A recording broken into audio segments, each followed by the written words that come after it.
Hello, spin enthusiasts. So if you don't know, I posted on the Instagram story several weeks ago and I said, what do you assume or wonder about being a guard instructor? And I had a huge flood of questions and responses, and I am going ahead and answering them for you in video format each week. My next question is really very interesting, and it's caused me to be really introspective of myself.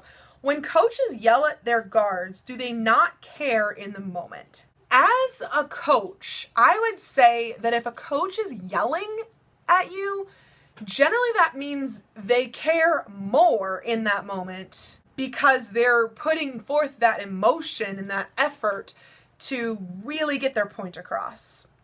But as a performer, I can also understand where you would see their yelling means they just don't care about you as a person. So first of all, there's a difference between when coaches care about you as a person and if they're just being professional. So you always, I don't care what is going on in my color guard. I love all of my students as people. They're wonderful. Even when they're not being wonderful, even when they're being horrible or there's horrible things happening in their lives or whatever, I still love them as people. And I think a lot of coaches feel that way too. But there is a time and place to be professional. And I think for myself, I get frustrated when my students don't act professionally. And a lot of times that would be the thing that causes me to get to where I would be at a point where I would yell. I don't yell very often. I don't feel like I yell very often. I think I have some students who would argue with that. But when I have my students not acting very professionally, I kind of tend to not act professionally as well. I don't purposely, obviously, I'm always going to try to act like a professional in rehearsals and at competitions or anywhere, but I feel like yelling is unprofessional, and when students are behaving unprofessionally, it's hard to not act unprofessional yourself. So I think that's a lot of where that comes from. It's not necessarily that your guard instructor doesn't care, they just don't want to think about your personal problems, I guess, whatever's going on, or maybe they're so focused and they're emotional about this one part. I can't really speak for all instructors. My best advice to you would be, if your guard instructor is yelling, really listen to what they're saying and make sure that if it's something that somebody did wrong, it doesn't happen again. If there's something that they're frustrated with deep down, maybe talk to them about it afterwards when emotions aren't so high, because that can really affect a rehearsal. It can affect a performance. And in my opinion, it shouldn't be happening. I know there are some guards that just won't even listen unless their guard instructor is yelling at them. And I know there's some guard instructors who don't know how to teach without yelling. So there's always different levels of things, and there's always different meanings behind things, and it's going to be different for every single person. I would say, in response to your question word for word, yes, they care, but in the moment, they're just being unprofessional or whatever's going on there. I feel like I'm just going to get so much haters for this response, though. So we're just going to move on. Okay, Kate. Kate says, how do you go about writing choreography for each piece of equipment and dance? I kind of talked about this before, but this is a little bit more specific, especially for dance.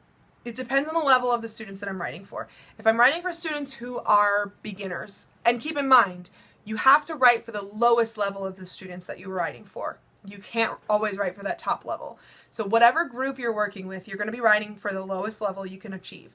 So that lowest person is going to be, and I'm not saying low as in a bad thing. I'm saying low as in they have the least amount of experience or they have the least amount of technique ability. I feel like I'm just going to get so much hate for this video because I'm just not being politically correct at all, every which way I turn.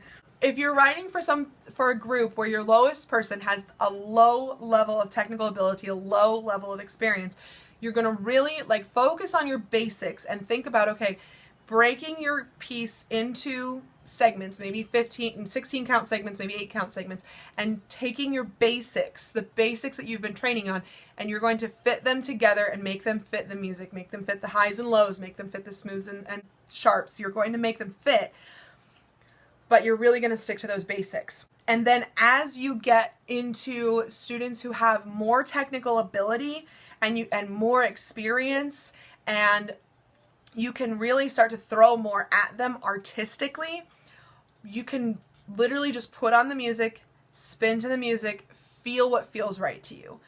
And once you're doing that, it's kind of a different way of writing choreography than it is when you are writing for a lower class guard versus like an A guard, an open guard, or whatever.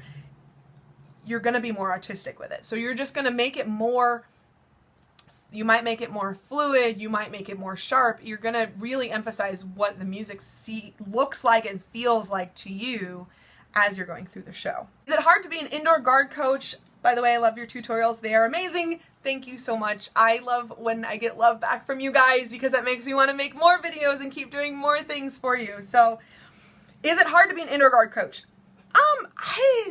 It depends on your definition of like what's hard. I don't think it's hard to be a coach. There are some things that are difficult about it.